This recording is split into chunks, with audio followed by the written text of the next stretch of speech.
What is up? Hello, hello, hello, hello.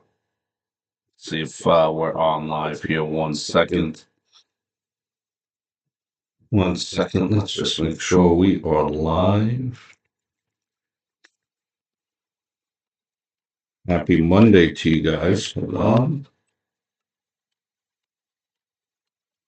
Just testing everything out here to making sure we are live. Finales and Later.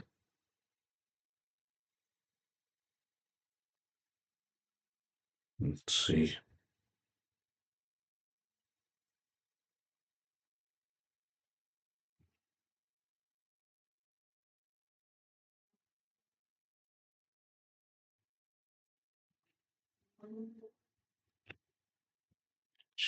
Hello, hello, hello, hello. Hello, hello.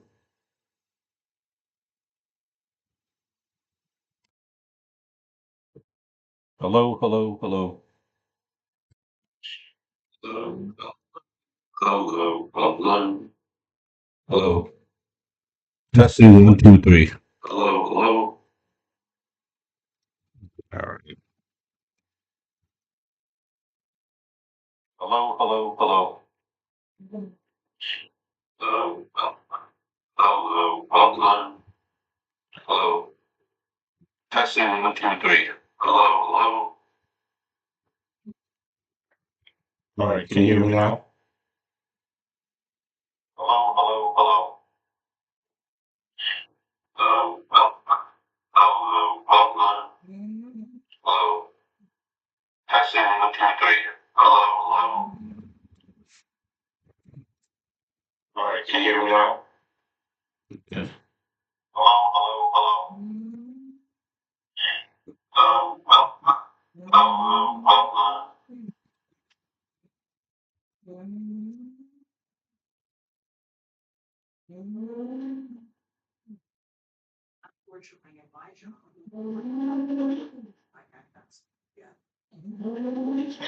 Hello and welcome to another edition. We're back in Adam. An edition of Clean Pin Wrestling News and all the comings and goings of AEW, NEW, a great radio station here in New York, talk radio station once upon a time, but AEW, NWA, MLW, WWE, all things wrestling. We watch everything here, and I really just wanted to, make a quick episode here, jump back into things, get in the swing of things. After a while, after quite some time not doing a video cast podcast. So I will try to do these. Not sure of the date yet. Right now, I'm recording this. It's early Tuesday, but we're just going to do quick hits, so it won't be that long. But definitely subscribe. That way you could catch the wrestling podcast here, and you could catch it on wherever you get your podcasts, and you could also catch it on YouTube on the Thomas Sports Show. Not sure of the date yet. Gotta keep it subscribed, and we will be known as, once again, as we were before, as Clean Pin. So, a couple of things as we head into wrestling, as we head into the Royal Rumble. We got very important Monday Night Raw. Very important Monday Night Raw. We had Seth Rollins come out, and he basically said that he was injured and that he has an injury That is about 3 to 4 months. Takes time to heal. I believe he had like the MCL and another CL type of an injury. So he was maxed out with his CLs. He's pretty much injured with his CLs there, and it's like a 3 to 4 month recovery. And he said that he's taking the title with him to WrestleMania. My man is going into WrestleMania as the world champion, he said. Fine and dandy. We see Gunther come in.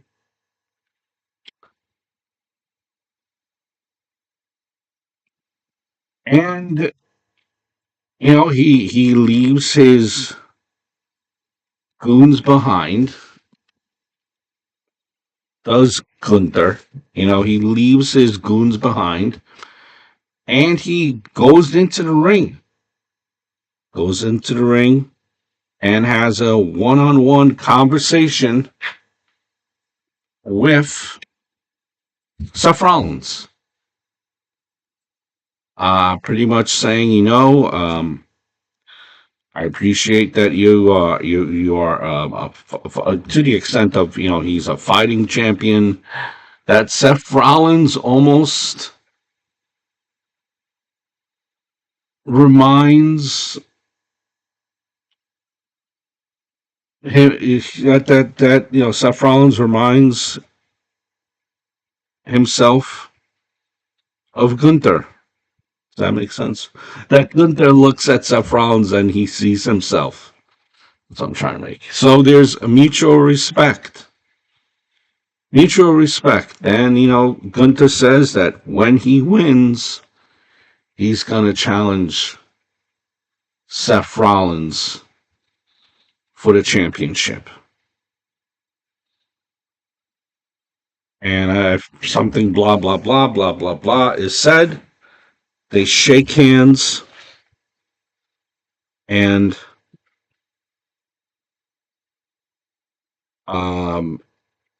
they leave the ring. Gunther leaves the ring. Actually, something happens where because Gunther's goons are on the outside, and we see like Kofi and Kingston attack him, and that's when everyone, Gunther and Seth Rollins, like leave the ring without even they don't touch.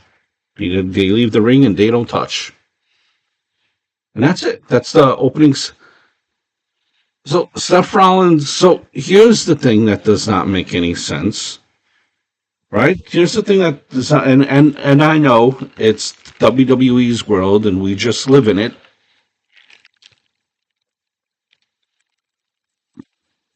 Fully understand that. First of all, and I know I guess things, cards subject to change. I'm sure after the Royal Rumble, heading into the Elimination Chamber, we will see what happens. But first of all, we know they always say that a title has to be defended every 30 days, or they bring that up when they want you to remember that. Let's just casually forget about Roman Reigns here, who hasn't, who's his title defenses are far and few between. Let's casually forget that, right? So WWE wants you to forget that, but are we going to forget that with Seth Rollins' reigns? Let's say if he cannot wrestle, which it's heading that way, where he's not going to be able to defend the title in 30 days. And now the second thing, what happens, and I know it's subject to change, but with that being said, a suspension of all things, to suspend disbelief, and you have Damian Priest here, who's been trying to cash in these briefcase. It just seems at the most unopportune times when there are like 50 people are ringside or something, some shenanigans going on in ringside. He always gets cut off in ringside, and there's always something going on. It's never like a clean type of a deal where he's trying to cash it in. He's always disrupted, always like 30 people are ringside, whatever the case may be.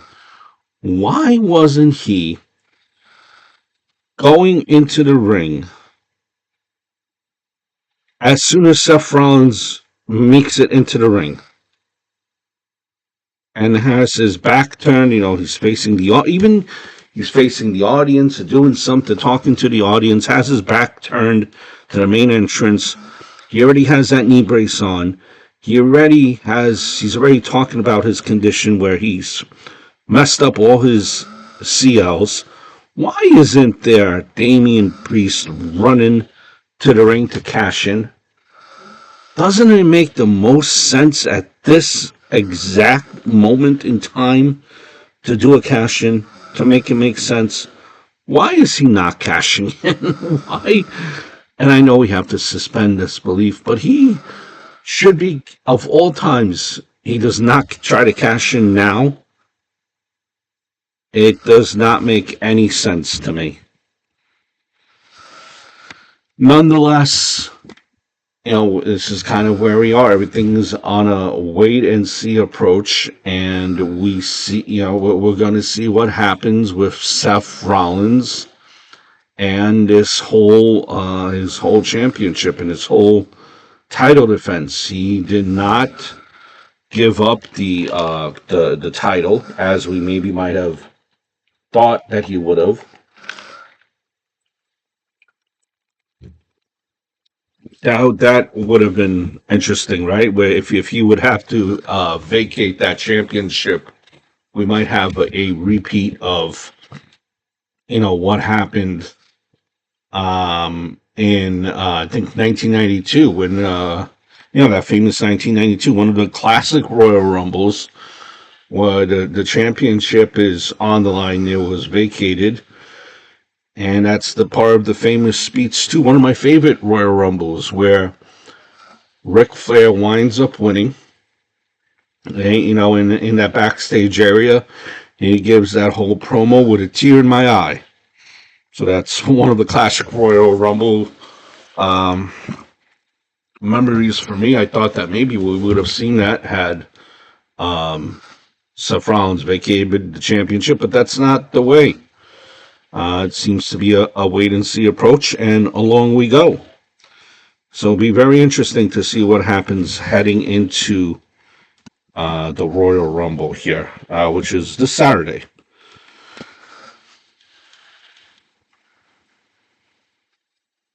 Hook. Super Hook. And I'm just jumping around here, guys, so just, bear with me. Super Hook. I'm referring to what we seen the matchup between Hook and Samoa Joe, and I want to say that was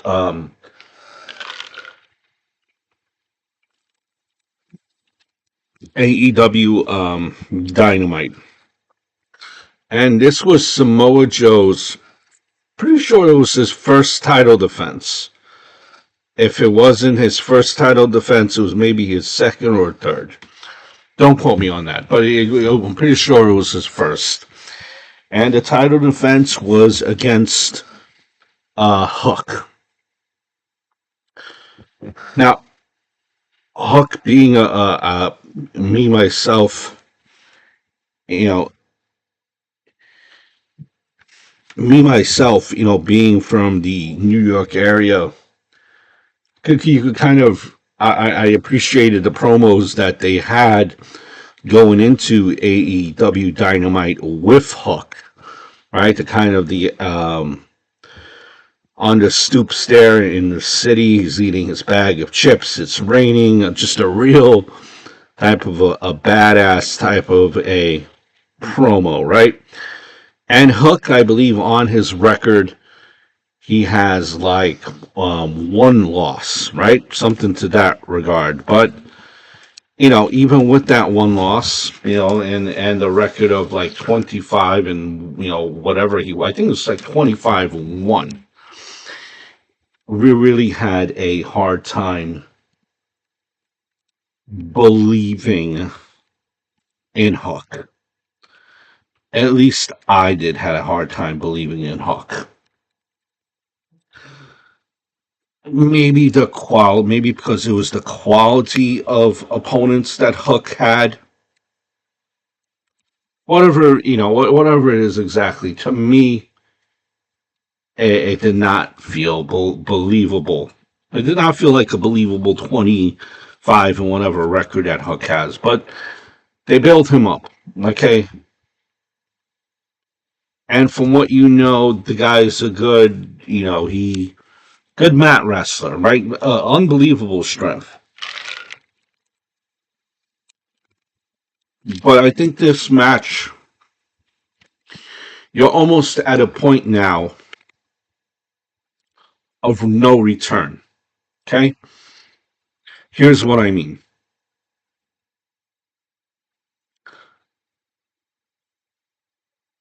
First of all, didn't like the whole thing, and I know that's part of his persona, right? But just my opinion, didn't like the whole thing where Hook had his back to Samoa Joe, as he normally does. Hook is in the ring first, and he's just kind of chilling, like not paying attention, looking into the crowd as Samoa Joe. He has his back turned to him as Samoa Joe is entering the ring. Didn't like that at all. Okay, first of all, this is Samoa Joe. This is your world champion. This is the guy that could kill you. Realistically, it's double his size. The amount of offense that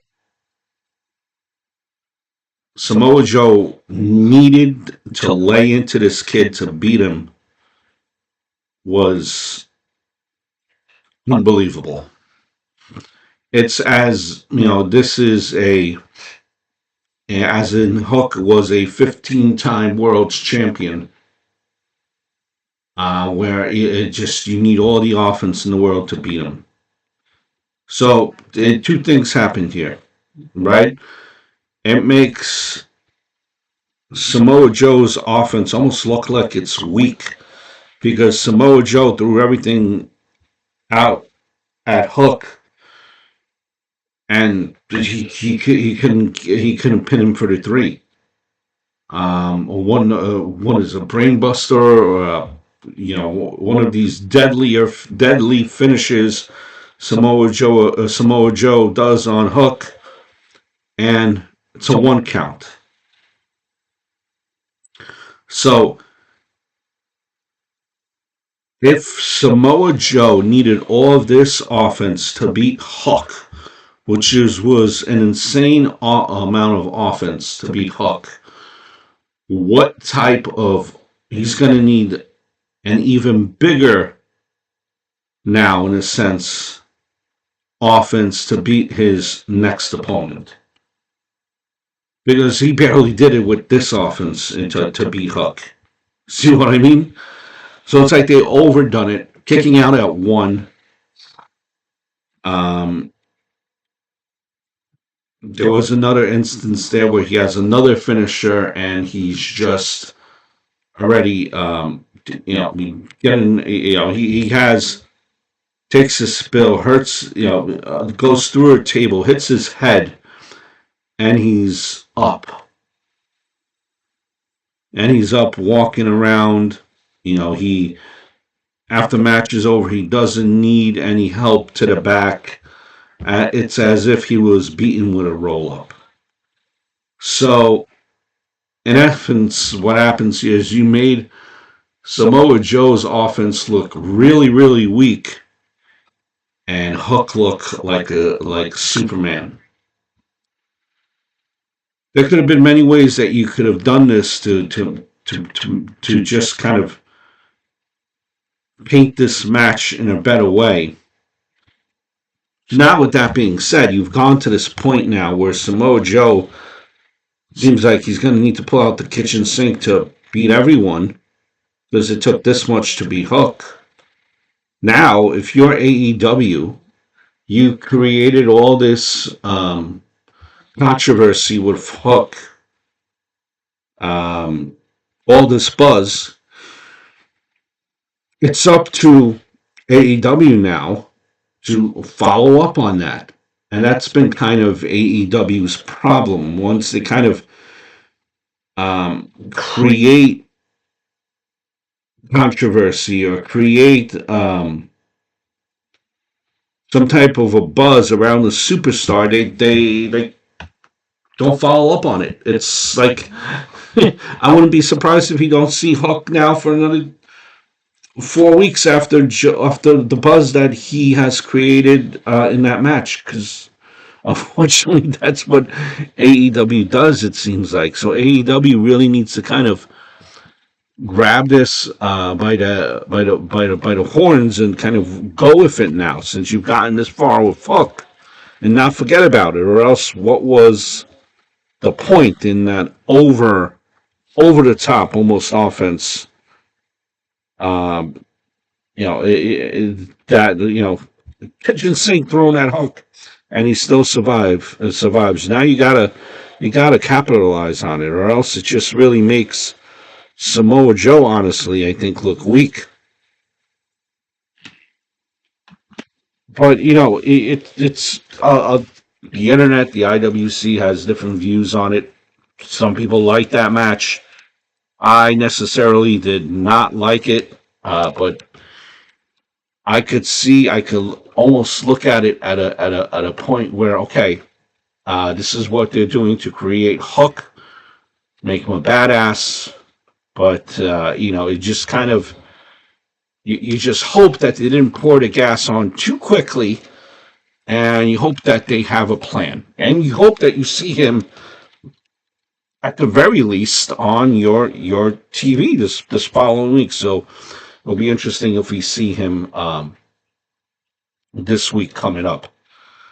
Very, very quickly next now, as we kind of approach the 25-minute mark here. Just wanted to test everything out here, see how it works on the stream here. I use YouTube obviously for the video portion of it, but I'm using Anchor for the podcast version. So I'm really just trying to test everything out, do a quick run here for you guys for this podcast. Clean Pin is back, baby.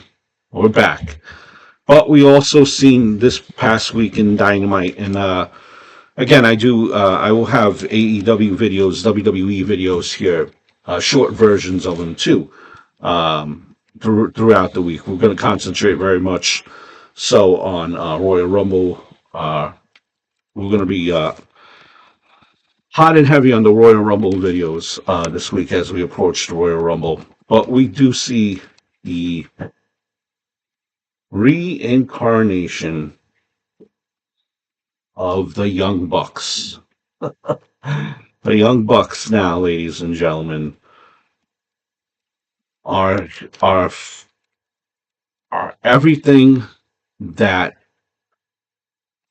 the IWC, that the internet wrestling community says they are, right? They consider some of them consider the Young Bucks jerks, cocky, problem starters, arrogant. And you know what the Bucks did with that? They said, okay, if you think that's what we are, well, that's what we're going to be.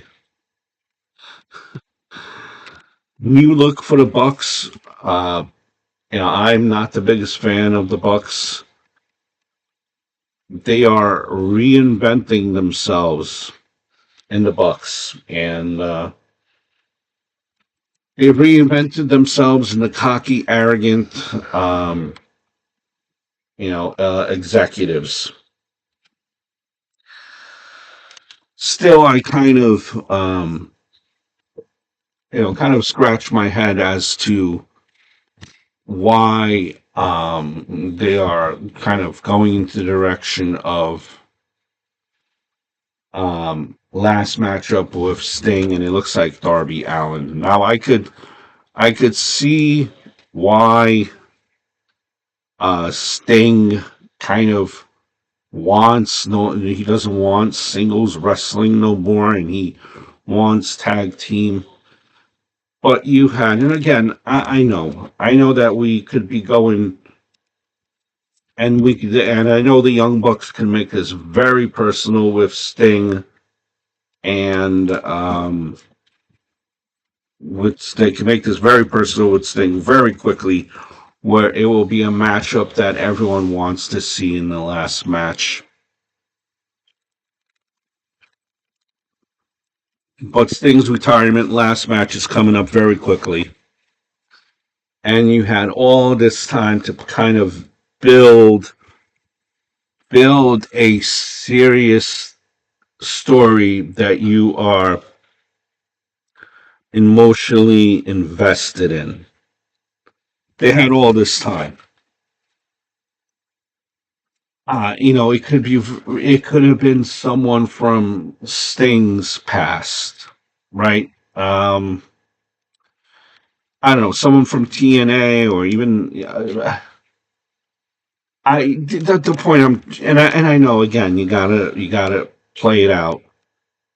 I love the Young Bucks new character so far. Just for the twice that we've seen him on the ramp there, and in the interview with Renee, that I love.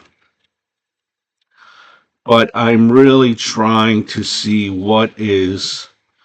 I'm trying to get emotionally invested. I really am, as to why it should be the Young Bucks, versus Sting and Darby Allin.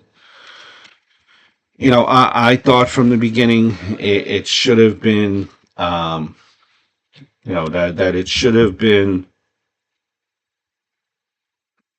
Darby Allin versus Sting. That would just seem the most logical way to go there. Maybe we'll still see that somehow. Maybe we'll have, and this is just me thinking out loud here. Maybe we'll just have a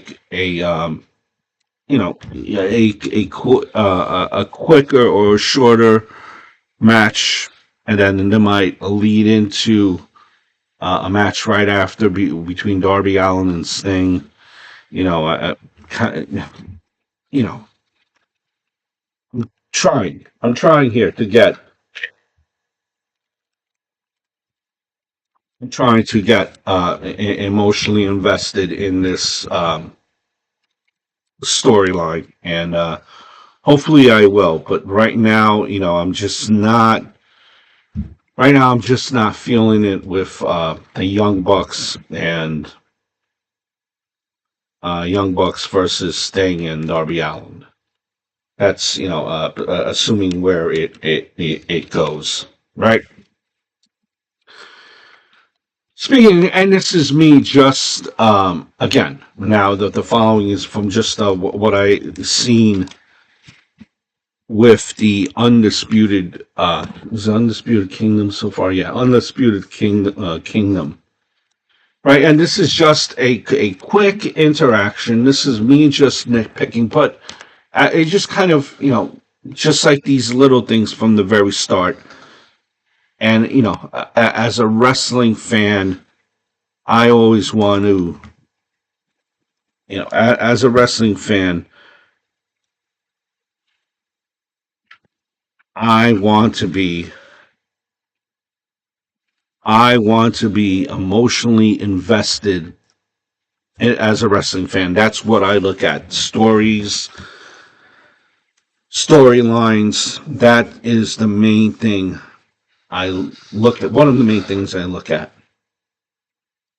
So this was on AEW Dynamite, where we seen this past week, where we seen the Undisputed Kingdom come into the ring after a Darby Allin match, right? And Darby Allin just had a defense. He just defended his the championship, and he's in there with best friends, right? And in comes the undisputed kingdom. Adam Cole is not there. Um, Warlow, I believe, is not there as well. So it's just Rowdy Strong and Taven and Bennett. And Rowdy Strong, who has done, always was a great wrestler, but he has also done, as of late, great character work, right? Neck strong, everything, right? He's come a long way, and Rowdy, he's come definitely a long way. But just my nitpick here, right? When he goes into the ring, I remember that this group is brand new, this faction. They took out MJF, right? They helped take out MJF. So they took out our world's champion. They took out our scumbag. They took out a guy that was, for a very long time, untouchable. Okay, so then you have Rowdy Strong, David Bennett in the ring. They're confronting Orange Cassidy, and Roddy Strong saying that he's going to challenge for Cassidy's title, his championship belt, but he's not going to do it now. He's going to do it at the next pay-per-view. While he's doing this, he's saying to him, "Listen, to Orange Cassidy, take off your glasses. Take off your glasses." And Cassidy just refuses to take off his glasses. He doesn't take off his glasses. And it just goes on where he does not take off his glasses. Nitpicking, and this is just me, okay? There are three of you, and you have two larger men than best friends.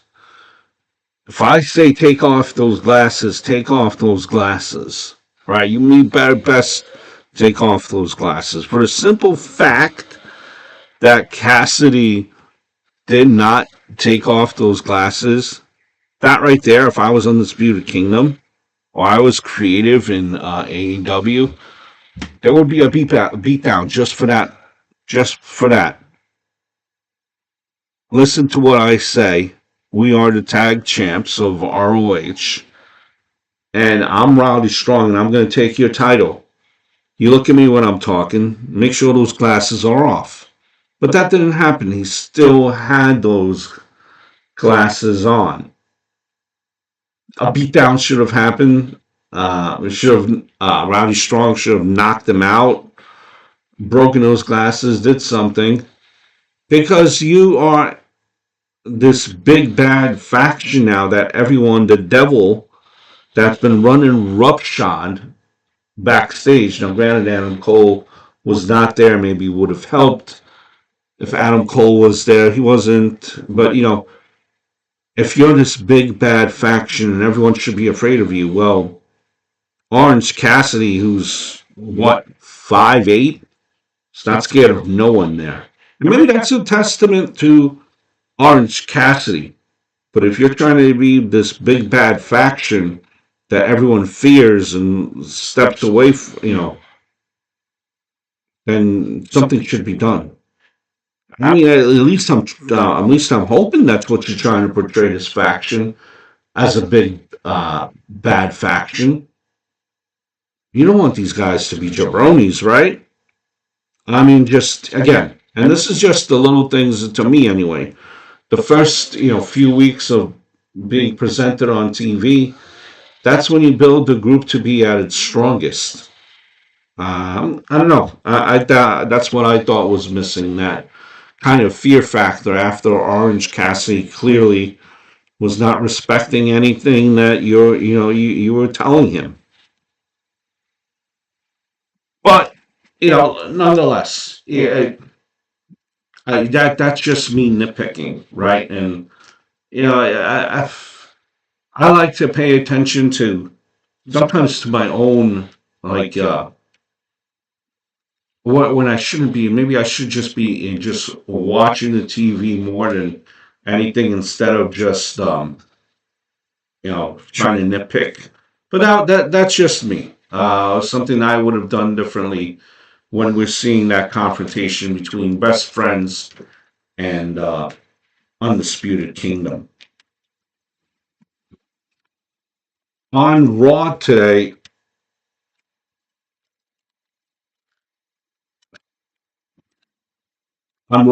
we had a confrontation between CM Punk and Cody Rhodes. CM Punk and Mr. Cody Rhodes, right? Who had the better promo, right? They went back and forth. The crowd was really into it. Listen, guys, if you don't think that Cody is the next one in line, but both of them were over. We're over. Crowd loved both of these guys, and they were cheering for both of these guys. It was to me, it was split down the middle. It was split down the middle, and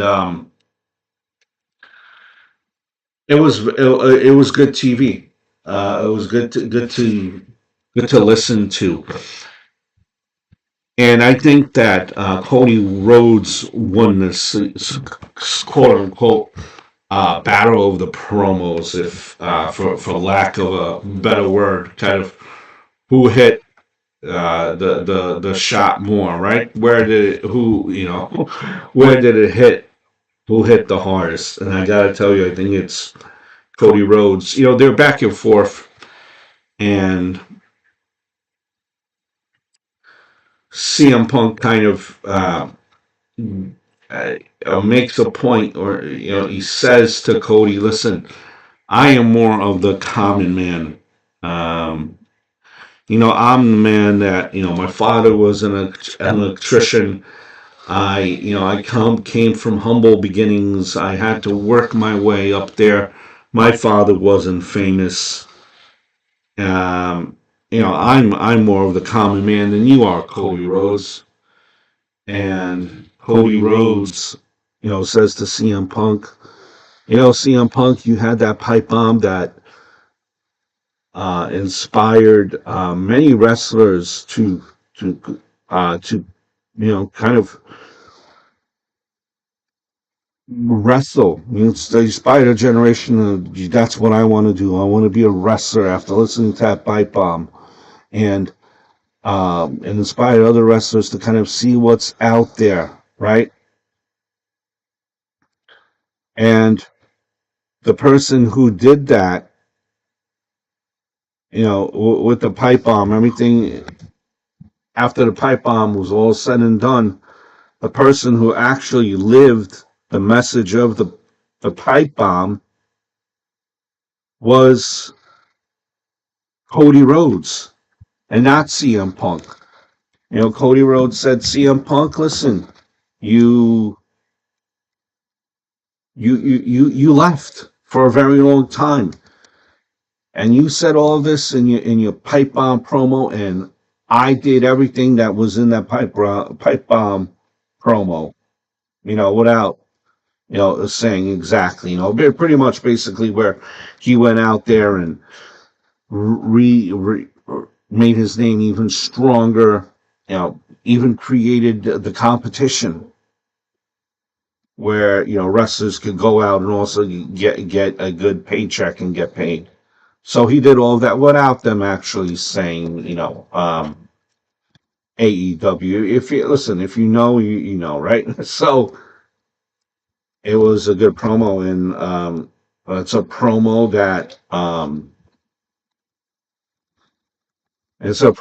that I think was won by Cody Rhodes. But it's very, very interesting, and I will make a Royal Rumble predictions video. It's very interesting as to where what could happen in these coming months on the road to WrestleMania. I'll be honest with you guys. It is very possible. I don't think it, but there's a possibility where Cody Rhodes does not win the championship this year. Imagine that. There's very well a possibility. There are many ways to go with this, and it's all, I think, going to come down to how the Seth Rollins injury plays out in these coming months.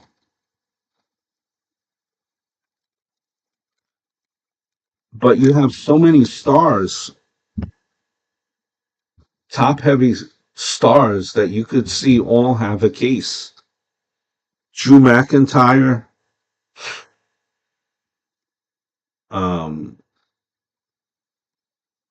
Cody Rhodes, CM Punk, Randy Orton,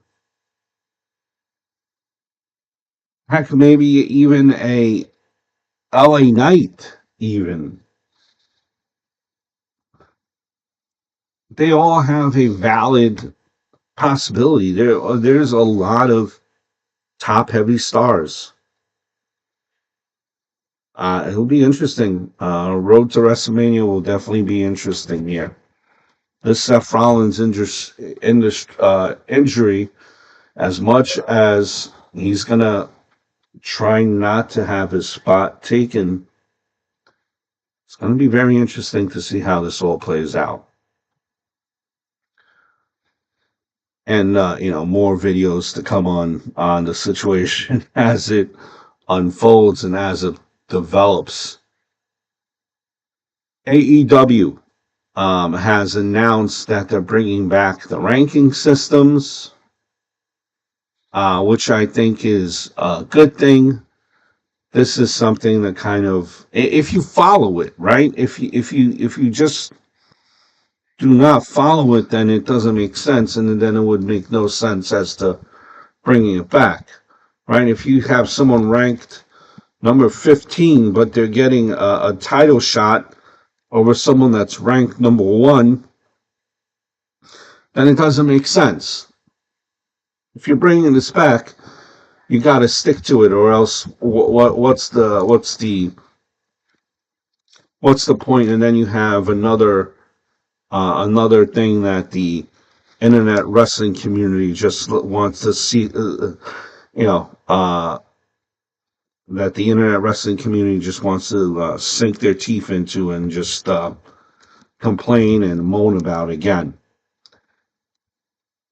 A couple of, as we wrap this up here, with the Royal Rumble, just a couple of my favorite Royal Rumble moments over the years. I like one of the, no particular order, I like the Royal Rumble where, kind of the most memorable one. You remember when Vince McMahon tore his quads? So what happens is I believe it was Batista and John Cena went over the rope at the same time.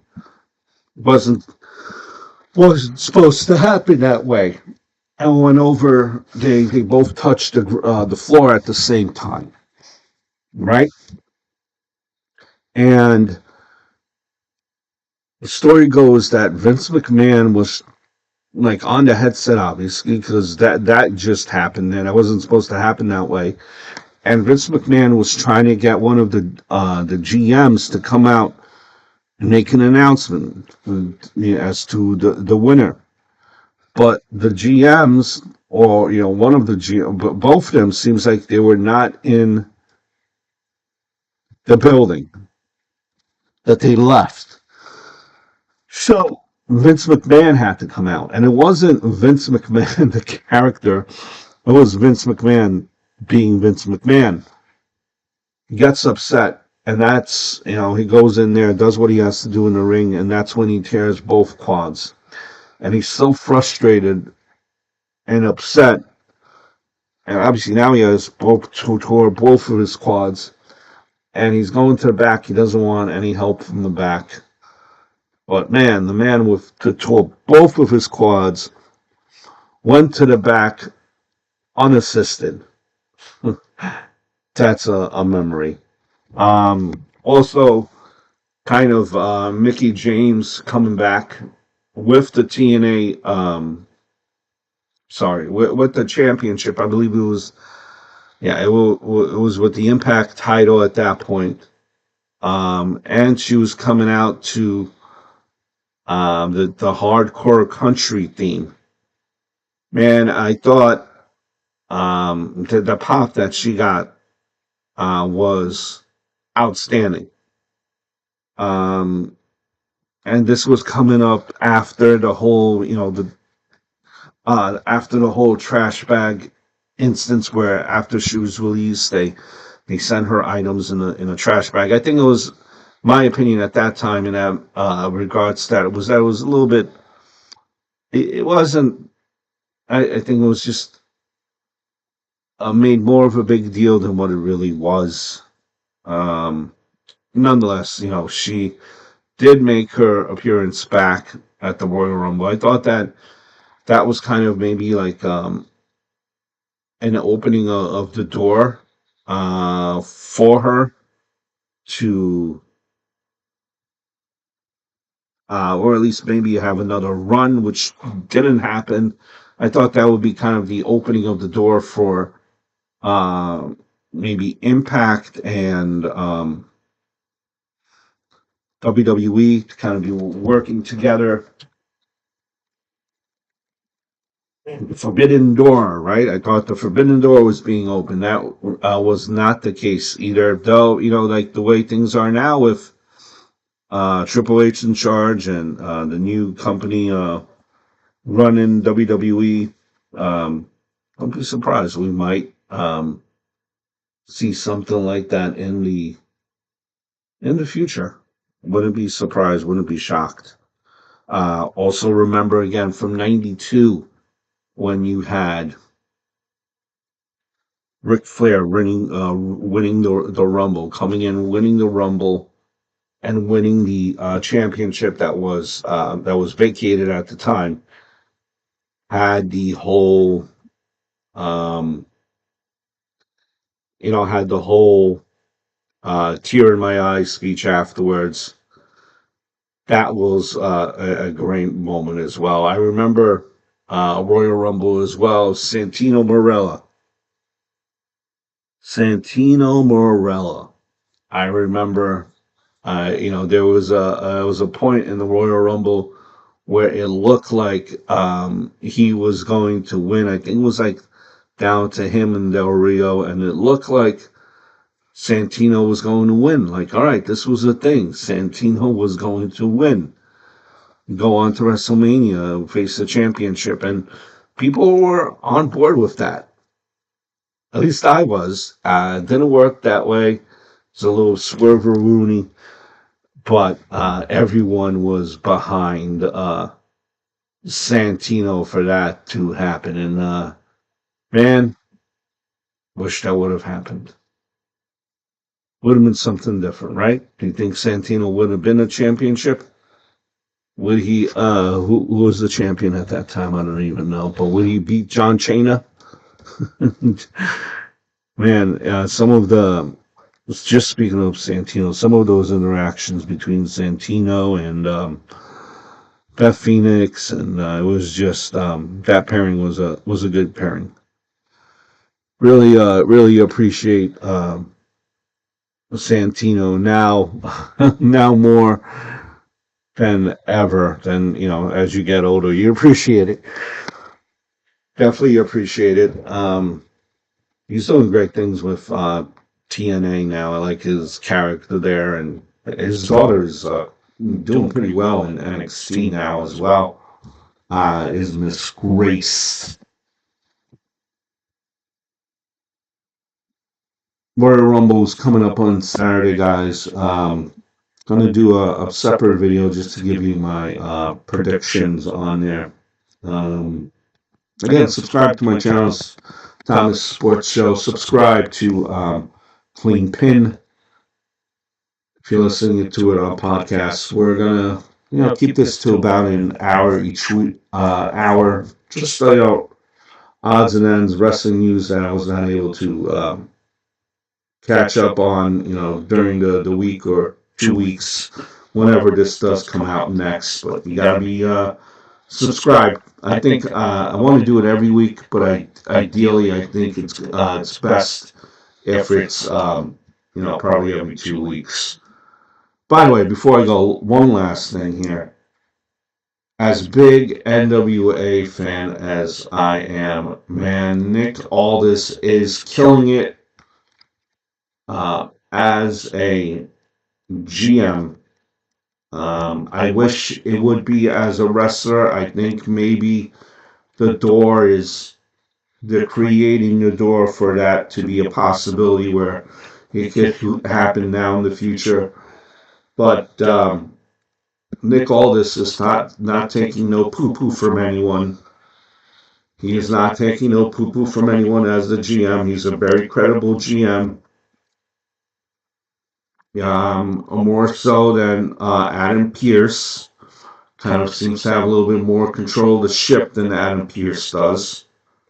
That's all right. Both have their strong points, but just Adam Pearce is kind of crushing it.